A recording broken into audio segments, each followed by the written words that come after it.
Hi guys, thank you for joining. Welcome back for those of you who are returning. This is the Pearls of Color podcast, and this is episode 3. It is September 16th, and it's a bit of a cold day outside, which it's nice fall weather. It just came really quickly, so we had some really nice hot weather, and then all of a sudden it dropped really low. So I wasn't prepared for it, and because of such a drastic change, everybody at work is getting sick, including myself. So I'm hoping to make this episode kind of a short one because I'm not feeling too great. So thank you guys for joining me, and for those of you who are just watching me for the first time, there are 2 other episodes plus the test run episode. You can find them up on YouTube or on my blog. Right now I am still trying to figure out how to get them onto iTunes. You can find me on Valerie as Saw Laws. I can't remember if I mentioned that yet, but you can find me there as that username. And then you can, there's a group on Valerie as well now, Pearls of Color Podcast. So check it out. We have a knit along or make along going on from September 20th to October 25th. So stop by and join us. I'm giving away a mini skein set from No Makers, the Halloween colors, and I'm gonna Susan Cladino has been so nice, and we'll be giving away a copy of her patch pattern for the knit along, or make along I should say, because it's, if you crochet you can join as well, and all you have to do is make something Halloween themed, anything Halloween themed, pattern, colors, anything that says Halloween to you. I'm not going to question you. It's very broad, it's very open, just submit something. And there's a lot of Halloween cows going on right now, so feel free to use whatever entry you're using for them for this one as well, as long as it fits into the time frames. And that's, I did this on purpose. I wanted it to be very general so that other people who are doing other cows can also participate in this one. And I just really want to get the Ravelry group up and active, guys. So please stop by, introduce yourself, say hi, chit chat a little, whatever. Start your own threads, ask questions. I knit and I spin. I crochet a little, I cross stitch a bit. So anything, just talk about anything. It doesn't have to be just knitting. I just want to get the group active. I want you guys to have fun with the group, and I want you guys to enjoy the podcast. So there's that. This week, I hope you guys had a nice week. My week is a bit blurred, to be honest. Monday I met up with my Knit Night gals, which is super excited. I'm actually teaching a bunch of my coworkers to knit. So when I started working there in February, a couple of the girls were interested, and one girl was just like, "Oh, we should all get together and you can show us." And I was like, "Well, if you want to coordinate it all and come up with times and places and everything like that, I'll be more than happy to teach you guys." And she did it all, which was great. Not really an organizer, and I've wanted to start a knit night with people for quite some time, because there's not a lot of people in this area where I'm from that knit, that I know of, just a few people, and everyone's just so busy doing their own thing. So I've never got one going. I've never followed through with any plans. So it was really great having her do it. And so I just showed up and I showed them how to knit. I bring the yarn, I bring the needles. At least for now, when they start their first project, I'm going to have them go out and buy some yarn and their own needles. And that'll be a mini lesson in itself with them. So I'm super excited that Knit Night's going again. We stopped during the summertime because everybody had, crazy schedules and whatnot, but we're back up and running. And yes, last week was our first meeting, and we have one on Wednesday tomorrow, and I'm super excited. I just love having people that I can actually sit down with and knit, and that I can share all the tips and tricks and knowledge I've come up with over the years that I've been knitting. And it's so great to have this passion that I can share with other people, and that I actually have coworkers and people that'll put up with my continuous knit talk and actually be interested. So it's really exciting for me. And we started out with like 4 people, and we've got about 10 now. So we've got 2 of the new girls that started working with us this year. They're going to join us tomorrow, and I'm really excited. They're really great gals, and we have a lot of fun. I can't guarantee more knitting happens than chatting, but you know, it's fun. I enjoy it a lot. So that's about all I did really this week that was interesting. Like I said, the rest of the week is blended together. I've been really tired. I've been fighting off whatever is going around the school, so I haven't had a lot of energy. But I have been doing a lot of knitting. I haven't really worked on any of the whips I currently have going. Since I talked to you guys my last podcast video, I have only been really working on my level up socks. And guys, they are finished. I'm gonna show you. I'm super excited that these are finished. You guys know, for those of you who have seen the other episodes or have followed my blog, you know how taunting these have been. I cast them on in January, and I have just not been motivated to knit on them. I finished the first sock after a really long time, and I just could not get into the groove of this sock. It just wasn't very pleasant for me to work on, and I was just dragging my feet with it. I finished the first sock for my boyfriend, and it fit really nice. The second sock, though, I got all the way down to the toe decreases, had him try it on, and it was way too tight and had to be frogged. I mean, nothing could save it. No blocking, like, it was unsalvageable. So I did frog all the way back, and I recast it on, and I finally finished the pair of socks, and just in time for the cooler weather, and I'm just so thrilled with them. And I'm really hoping the picture on this looks okay, because the lighting isn't that great. And I know when the lighting is not great, the picture quality isn't that great. So it gets like kind of grainy looking, and I apologize for that. But this is the best that I can do today. So I'm so excited because they're done and they look good. I love the color. So this one is the second sock, and somewhere around here I had to join some yarn from a ball that I had, and you really can't tell. It still follows the pattern sequence. So I've still got like the dark to the thick, the light, dark to light, and then the blues. So like you really can't tell the difference when I joined that yarn. I picked the right ball. I had 2 small balls of it so when I first cast on the socks, I frogged them. I only got to the heel the first time I did it, frogged it before I knit the first sock.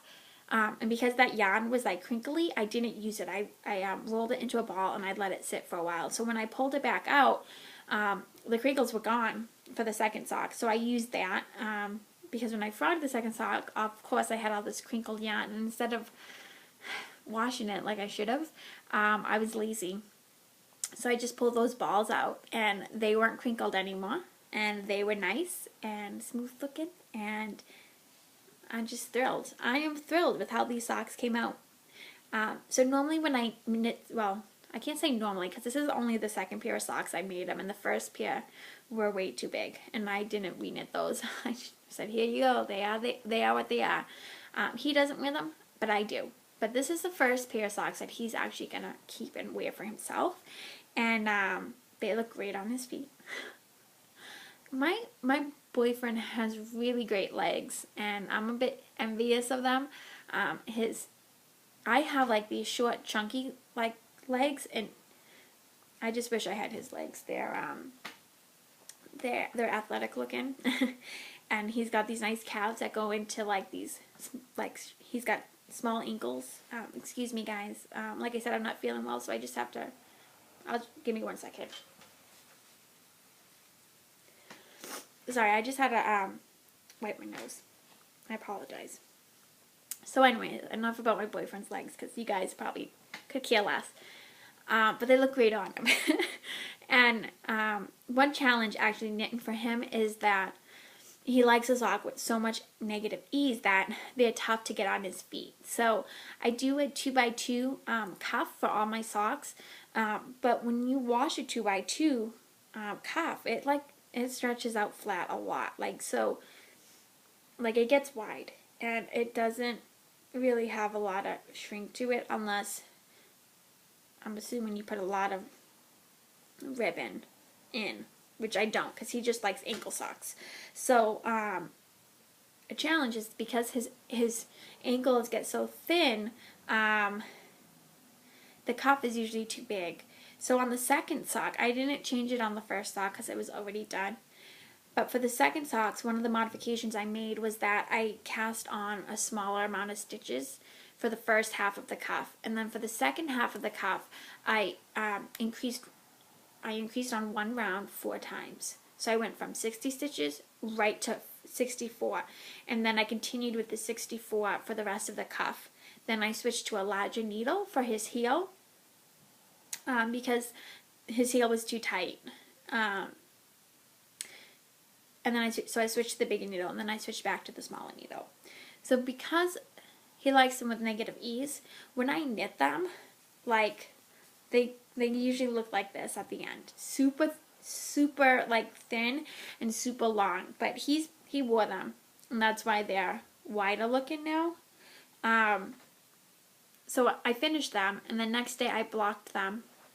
They were still a little damp, but I really couldn't wait to have him try both of them on at once. So they were mostly dry, so I had him try them on. And the first thing he said is, "They're wet. They're a little damp still." And I was like, "I know, honey. Just try them on. Like, it's not going to make the big difference for you just to try them on at this 1 second. I just want to see how they fit and if you like them, both on your feet." So he put them on, and then he did not take them off. I thought he was going to. He kept them on. I was like, "You don't have to wear them. They're still wet." And he was like, "Yeah, but I like them." And he's like, "And my feet are cold." I was like, "Okay." So he did wear them. So they're a bit stretched out now. But he plans on wearing them. And he wore them all night, and he didn't go to bed until like 4 in the morning. He was on the computer playing some video games with a friend. So he kicked them off under his computer desk before he came to bed. So I stole them this morning to show you guys. But I'm really excited. The yarn looks great. And Opal, this yarn, it was really nice for the cable. It really showed it off well. And I actually liked knitting the second sock. You know, once I got into the flow of things, I really enjoyed knitting it. And the opal really got softer in my hand towards the end.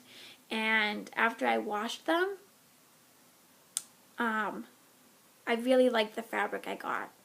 And they are a bit rougher than like some of the sock yarn I have, but it still feels good on your feet, and it's not too scratchy. And from what I hear, it's really durable. So I'm excited to see how these wear up. And I do have 2 more skeins of opal, and I will be knitting those. I know I said in one of the episodes I wasn't sure if I was going to, but I'm definitely going to go use that. And I have a skein of this same yarn. It's the smoky eyeshadow and lips. I don't remember the name, guys.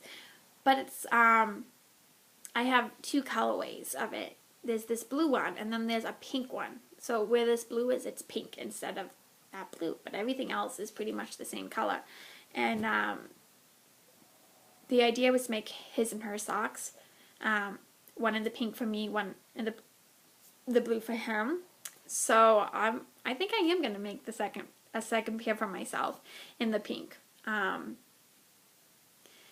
Because it only took me a couple sit-ins to do the second sock at the end, because by then I knew the cable, and it was just, I did enjoy it by the end, and I was a little sad when I finished, because after everything I went through with these socks, it sucks that it was at the end that I really enjoyed them, and I wanted another pair just so I can enjoy it again. Maybe I'll make a little baby pair with that cable on it. That way it's not a full pair right now. But I'm really happy with how those came out. And I've definitely changed my mind about these socks. I think they look fabulous. Once you get into the sock, like in the groove of it, it's a fun knit. So I changed my mind about those. And I'm sure some of you guys knew I would. So, that was my main FO. And I have a couple FOs, but before I go into those, I wanted to go over the Old Loops Harry Potter event with you guys, because I am just blown away by how much work Sarah and Lydia has put into this huge event. They dyed all the yarn, and the colors are fabulous, and I wish I could buy one of every skein they made, because whoa, gorgeous colors. I'm just speechless too of how much work they put into this and how much detail they put into this whole event. So the other finished objects I have are part of the events, and I just wanted to start off by showing you the yarn that I bought and what came with it. So hold on one second while I grab it. So to start off with, everyone had to buy at least one skein of their Harry Potter line to be part of the event. And then you get sorted into houses. So when your yarn arrives, it comes with this brown envelope, and in it you get your oh, sorry guys, that was upside down. You get your ticket to board the Hogwarts Express. I'm way too excited about this, by the way, than I should be at my age. But Harry Potter, I grew up with Harry Potter, and those of you who grew up with it kind of understand what I'm feeling. It just brings me back to when I was younger, and it's just the fun of it that I'm really excited about. So then you get your letter, your acceptance letter, signed by Professor McGonagall. You get your equipments list. And they could have just gone on the list and been like, oh, you need knitting needles, da-da-da-da-da, you know, whatever. But they didn't. So they take basically what the list is in the Harry Potter books. Wand, cauldron, pewter standard, crystal files, spell books. But they added their own little twist to it. So it's like wand, aka knit needles, one cauldron, pewter standard size, aka project bag, one set crystal files, aka stitch markers, a remember ball, aka camera, books of spells, aka patents, and then it says at the bottom that you're allowed to bring an owl or a cat or a toad. It's just fun, and I love all the details they put into this, and then they gave you a list of all their contributors. So they give you all that, and they sort you into a house. So on it is a label saying what house you're part of. So this is the second year they're doing it. So if you do it next, so those who participate for the first time this year, next year will be second year students. Those who did last year and this year will be third year students. So you go up, and you can stay in the same house. I think you can also switch if you like. But anyways, so I bought yarn for it. This one is my favorite. This is remember to turn on the light. And it's a saying from Dumbledore. And I'll show you my favorite section of this yarn. So this yellow, blue, and bright yellow, which isn't showing up here. It's like a highlighter yellow. But I love it. I wish I bought another skein of this. I really wish I had more of this. And then this one is Ottery Saint Catchpole. And it's, my lighting is making it yellow, and it's not really yellow. It's browns. It's browns and tans. This is really pretty. I think I want to knit this into a shawl. But yeah, there's that yarn. And then Draco Malfoy. Draco is not one of my favorite characters by far, but I couldn't say no to this colorway. It's gorgeous. I love the purples with the green and the blue and the white in there. And this is a sport weight. So the other two were fingering, and this is sport. And I have to say, their dark colors are just gorgeous. Like the dark mark colorway, their defense against the dark side class colorway, like they're just, I love them. They got these bursts of bright colors, and they're just so pretty. And it's, you know, no wonder I got put into Slytherin, because I was gravitated towards all their dark force colorways. I just couldn't help it. All their colorways are great for this this event, and I want, like I said, one of everything. And I put 2 custom orders in, and I got 4 more skeins of yarn coming my way. And I'll show you those when I get them. Super excited about it. And I want to thank Sarah and Lydia for all the work they put into this, because there really was a lot to do, and they dyed so much yarn up for it, and they've got more yarn coming in October for it, and they are just putting so much work into this event, and it shows. I mean, like, it's a lot of fun. So they still have some skeins up in their shop if you guys want to check them out on Etsy and join in. So I recommend it. Like, their colors are great. And as part of, so the huge event is a bunch of like knit-alongs all together. So they have each month a main knit-along, and then they have extracurricular activities to get more points. So everything you knit gets so many points for your house. And they have a detention section as well, where when you're in detention, you know, you take a picture of all your whips in progress. And you post them. You had to post them by yesterday. And as you finish them, you work your way out of detention and get points for your house. So I had put my level up socks as a detention item. So I finished those for 10 points for the house. I think it's 10 points. And then I worked on the extracurricular event, which is a Quidditch event. So you had to use a popular pattern or popular yarn, and they give you criteria for that. Or it had to be Quidditch themed. It had to fit into one of those 3 categories. So I did popular yarn with a Quidditch theme, and I did a dishcloth, a Harry Potter snitch dishcloth. And I like how it came out. It's just the size of my hand. So it'll make a good cloth for the shower. And so that was my second FO. And my third FO, hold on one second. I want to get the book I got it from. Alright, sorry about that, guys. So the second one, my third FO, it's not my second one, it's my third, is this little guy. How cute. It's a little octopus. And, you know, could sit on my shoulder if I wanted, but it's really cute. I use Karen Simply Soft, so that's how it fits in. It's a popular, well, it's considered a popular pattern because of all the favorites it has. And it's considered popular yarn. So I thought I was going to have enough bright yellow to do all the tentacles, and I completely forgot about the belly. So I didn't have enough for the tentacles, and I didn't have enough for the tentacles in the body. So I did it with, alternated with this light yellow, which is Banat Satin Soft. Banat Satin, which is the purple too.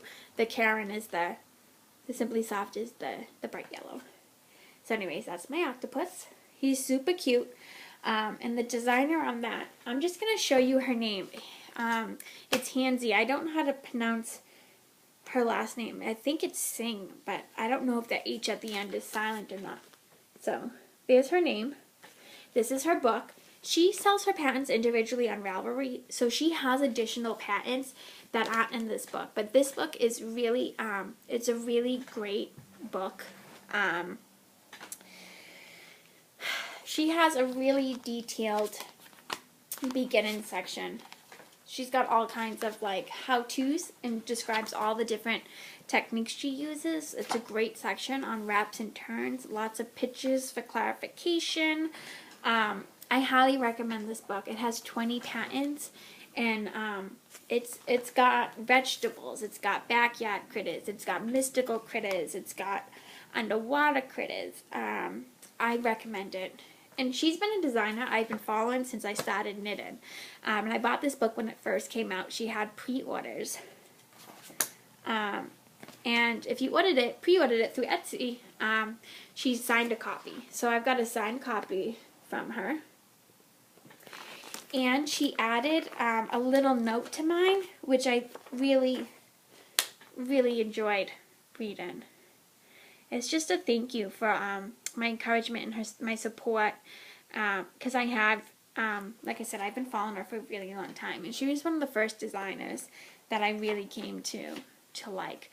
Her her attention to detail is wonderful, and her structure and construction of them is amazing. And what I really like about her projects is they make themselves up as they go. You don't really do seaming. There's a lot of picking up stitches. So her patterns are a bit more for intermediate knitters. But I was a beginner when I knit my first octopus. This is my third one I've made throughout my years of knitting. But it's a great way to learn new techniques. So check out her book. It's got a really detailed section in the beginning. It's really great. One of these days I want to do a review on the books and some of the other books I have.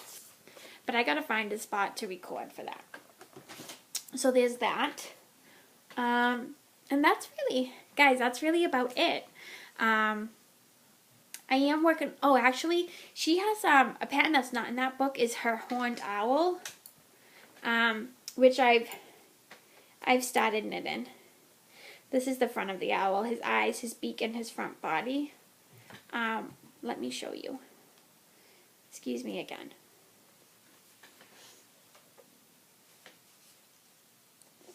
Sorry, I just have a runny nose, and I don't want to be wiping my nose on camera. Guys, I apologize. I want to show you a picture of the owl.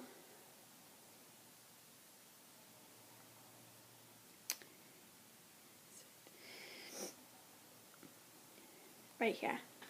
So that's the owl, and I figured a Harry Potter knit-along needed an owl.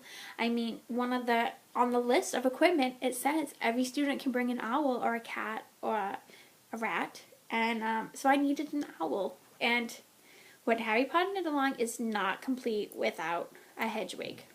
So I've got like this tweed base. It's Knit Pick Stroll Tweed and Oyster Heather.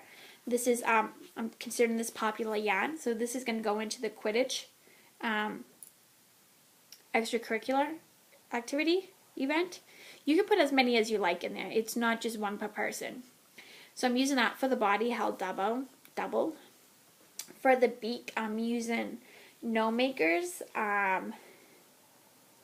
red hair color. It's like an auburn, rusty brown. I really like it, and I thought it was perfect for the beak of the owl because it goes with the light off tan color really nicely. I had a dark brown that I held up to it, and I didn't like how dark it was. So I saw this and I really liked it, so I held it double. And the white I'm using is a acrylic. I think it's Simply Soft. Yeah, so this was originally what I wanted to use, so I held everything double to go with it. So it's going to be the belly, and then the head and the body will be white. So I think that'll look really nice, and then I'll do the claws in the same color as the beak. and I'm using size 3 needles. These are my Knit Picks nickel ones. I've been off a Knit Picks kick for a while, but since starting this project, I remembered how much I really enjoyed the nickel plated needles. However, I only like their fixed needles. I do not like their interchangeable. I have a lot of issues with their interchangeables. The quality I find is not that great. I have tons of issues with cables breaking and falling out of the join. Not necessarily where the needle screws in, but the join itself, where the cable goes into the fastener right there. I've had that one break. I've had the screws not screw in right. So I stay away from the interchangeable needles now. I just cannot stand them. But their fixed needles I actually do like, and they're a nice backup needle for me, because I do like the weight, and I do like how their cord is a little thicker. And I forgot how much I liked their regular needles until this project, when I started it again. The yarn I showed not too long ago, this purple, I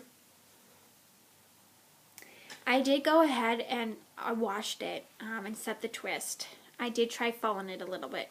Not necessarily the way you're supposed to, but rather I just kind of was a bit rough with it when I washed it, because I wanted it to get felted a little with my singles. And I'm excited to see what it looks like knit up.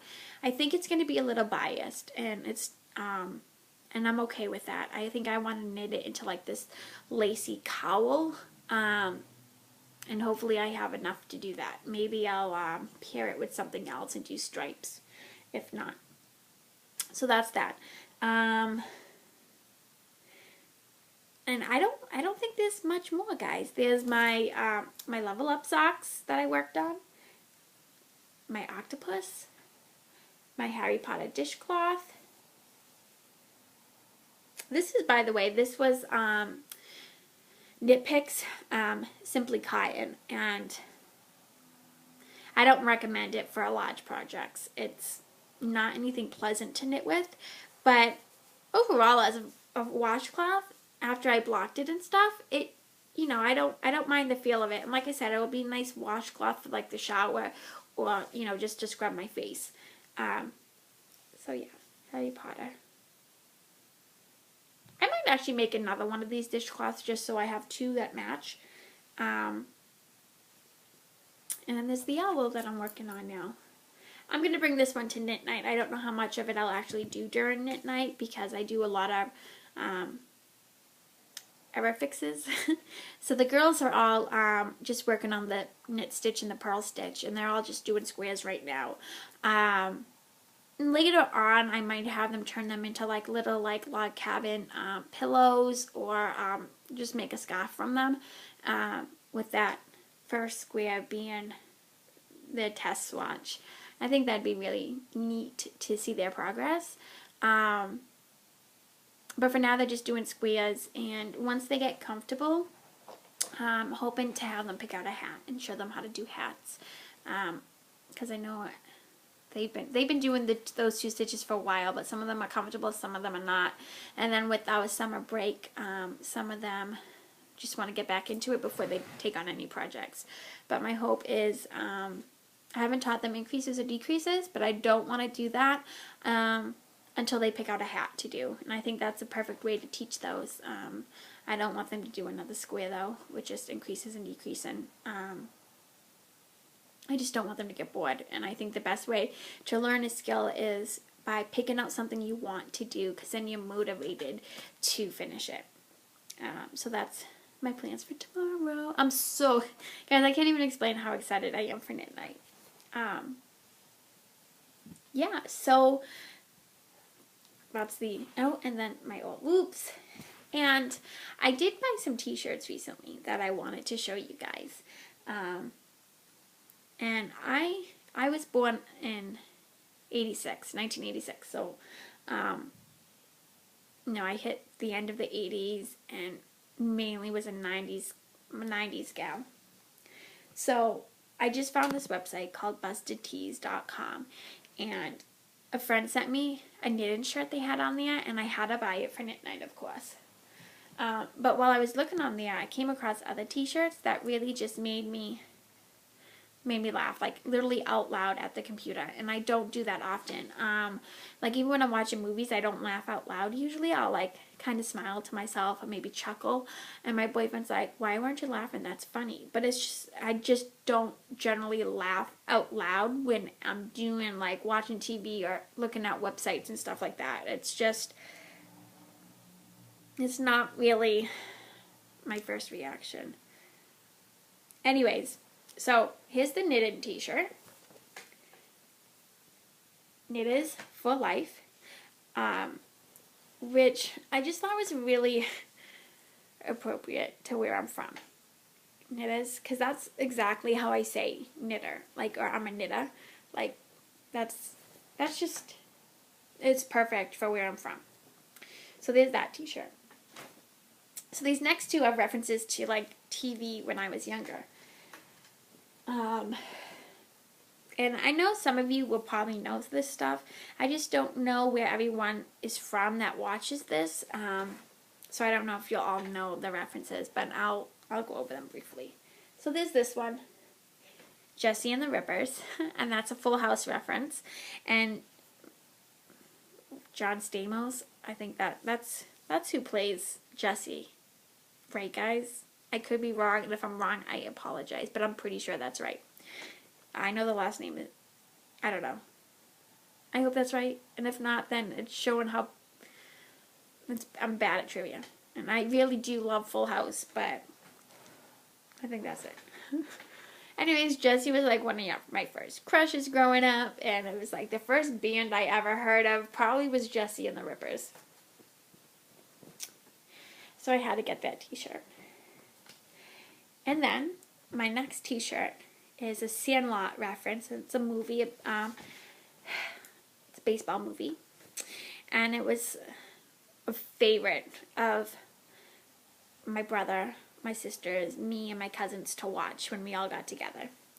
And there's memorable lines we always repeat every so often when it's on TV. One of us will post on Facebook like one of our favorite sayings or lines from it, or that it's on TV, and it's not infrequent to see on one of our Facebook pages how the greatest movie ever is Sandlot.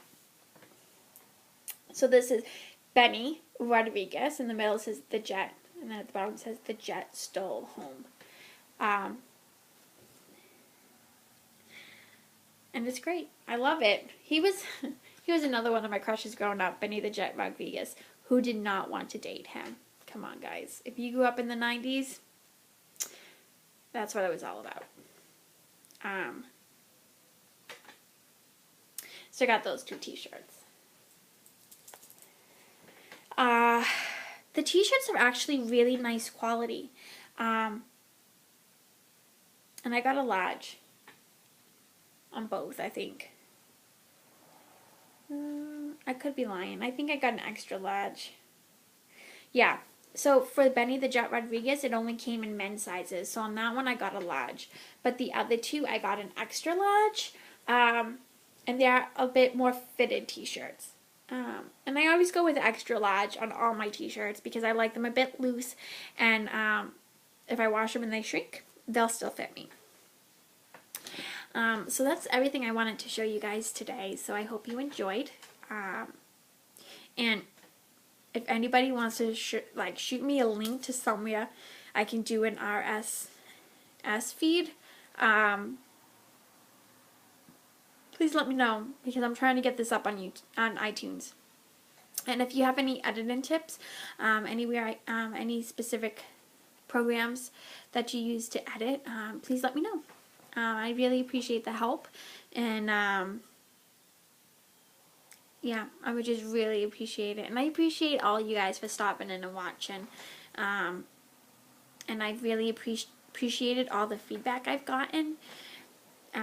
For those of you who are posting comments on YouTube, I'm not responding. And it's not because I don't want to and that I haven't read them. It's because I cannot figure out how, and I'm ashamed to admit that, because first off, my boyfriend is a computer genius. And I know I could ask him, but I haven't yet. And I want to figure it out on my own. But I'm missing something. There's clearly something I'm missing. And I'm pretty good with technology. I'm really good at finding my way around computers and programs and just in general. I'm pretty good with computers. Not necessarily to fixing or anything like that. But for some reason, I cannot, for the life of me, figure out how to reply back to a comment on YouTube. I'm missing something, and I really have to sit down and take a look at it. But I'm not ignoring you. I've read the comments. I've wanted to comment back. I just haven't figured it out. I'm getting there, guys. And I do want to get up on YouTube. So any help, any links, please send them my way. I'd appreciate it. So I'm gonna head out, guys, and I will talk to you on the next episode. And I'll probably videotape within a week or 2 weeks, depending on what I have to show. I have a feeling with this Loops event, the Harry Potter event, that I'll have quite a bit to show. Because I'm really having fun. And I've got the audiobooks waiting to be borrowed from the library. I was put on a hold list. So I'm just waiting for those to become available so I can listen to those in the car while this whole event takes place. I am right now listening to Night Circus in the car, the Night Circus, and those of you who haven't read it or listened to it, highly recommend the audio book. I don't know what the experience is reading the book. I know for me, an experience of sitting down with a book versus listening to an audiobook, they're two very different things. And I think with reading a book, it's a lot more intimate. However, the Night Circus, the narrator, the reader of it, his voice is perfect for this book. And I feel like his voice contributes so much to the atmosphere of this book, that it really makes the story. So I'm really enjoying it, and I'm listening to it as every moment I can get in the car or out on my walks. I don't want to listen to it like when I'm knitting and stuff, because I'm afraid that when I'm working and concentrating on a pattern that I'm going to miss something in the book. So I'm kind of just doing it when I'm not knitting. But it's really good, and I find myself wanting to just waiting, and I get in my car in the morning, I'm like, yes, I can listen to this audiobook now. It's really good.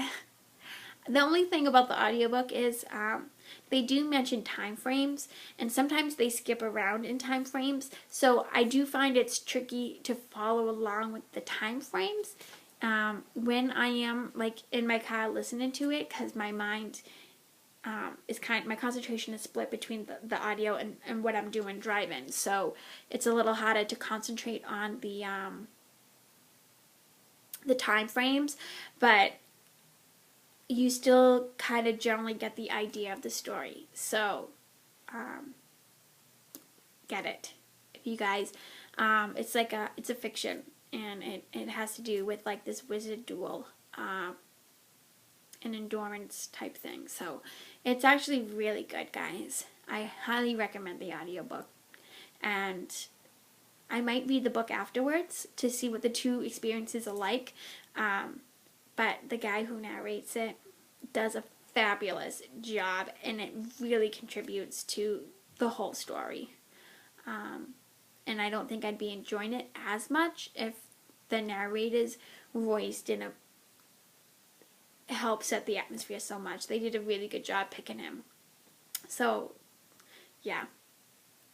I'm going to let you guys go now, for real. So, enjoy your week. Hopefully, next time I record, I won't be feeling. And I'm trying to take it easy so it doesn't get worse, because I don't want to be sick this early on in the school year, because that's bad. if I'm already getting sick from the kids. Sorry, I had to wipe my nose again. If I'm already getting sick from the kids and we're only 2 weeks in, it's going to be a long winter. So I'm crossing my fingers. I'm taking my vitamins. I need to go get those emergency powder packs. You mix it with water and it's just like a burst of vitamin C. And I need to get some of those. But I'm crossing my fingers. So I'll talk to you guys in about a week or two, and I'm hoping to have a lot more FOs to show you. So thanks for watching, and come back next time. I'll see you later. Bye.